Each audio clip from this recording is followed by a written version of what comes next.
Hey there, friends. Pastor Dave here with another weekly devotion for all the saints. Hope you're doing well today, staying warm and safe, especially in this winter weather.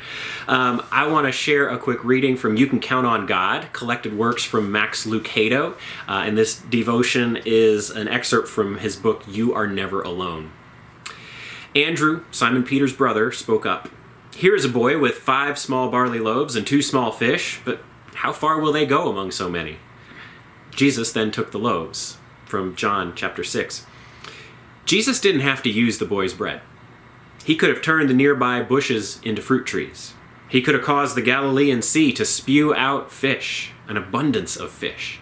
Instead, he chose to use the single basket of one small boy. What's in your basket? All you have is a wimpy prayer? Give it. All you have is a meager skill set? Use it. All you have is an apology? Offer it. It's not for you and me to tell Jesus our gift is too small. God can take a small thing and do a big thing. God used the whimper of baby Moses to move the heart of Pharaoh's daughter. He used David's sling and stone to overthrow the mighty Goliath. He used 3 nails and a crude cross to redeem humanity. If God can turn a basket into a buffet, don't you think he can do something with your 5 loaves and 2 fish? Saints, I thought that was a really interesting idea. I'd never really considered how Jesus didn't need to use the offering of the boy. Jesus did not depend on humanity to bring him something to work with. He could have made an abundance come out of the sea. He could have made an abundance come off of the nearby fruit tree. He could have produced whatever it took to feed the multitudes all by himself. But instead, he used what was offered. He used the 5 loaves and the 2 fish that the small boy brought.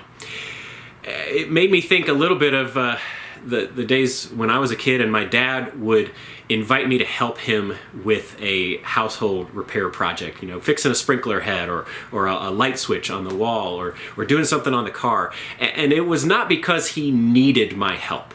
It was not because he couldn't do that project without me. It was because he wanted me to be involved. He wanted me to be part of it. He wanted me to learn the skills necessary for doing this so that someday I'd be able to do it on my own. I wonder if that's a little bit the way that Jesus works with us.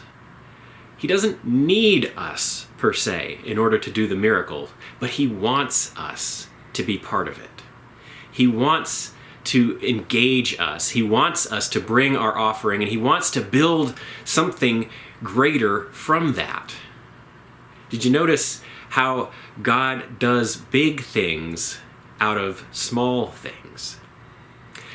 Sometimes we are afraid to bring what we have, to offer what we have, maybe because we're embarrassed that it's just not good enough. It's just not big enough. It's just not meaningful enough. We don't want to share what seems to us to be less than what is necessary.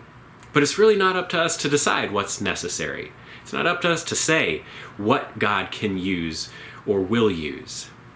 I've, been a pastor for many years. I've worked with many people in essentially a volunteer setting and seen so many who didn't think that they had the skill necessary to do that job, or who didn't think that they had the kind of capacity or expertise.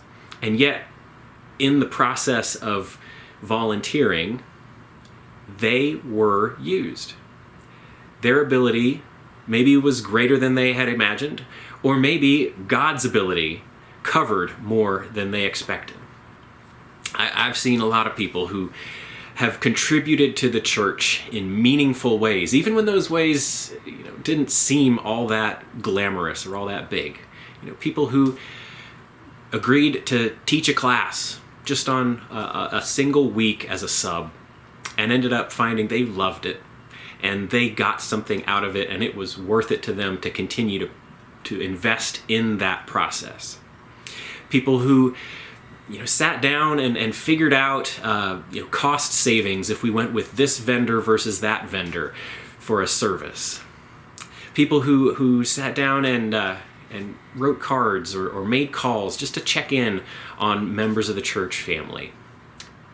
People who shoveled snow, who cleared driveways, people who told their own testimony in a worship setting or maybe in a one-on-one setting, who shared their faith journey, and that ended up inspiring someone else.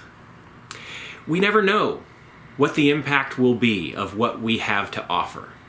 And so, the best advice is offer it. Offer it anyway. Saints, what do you have in your basket?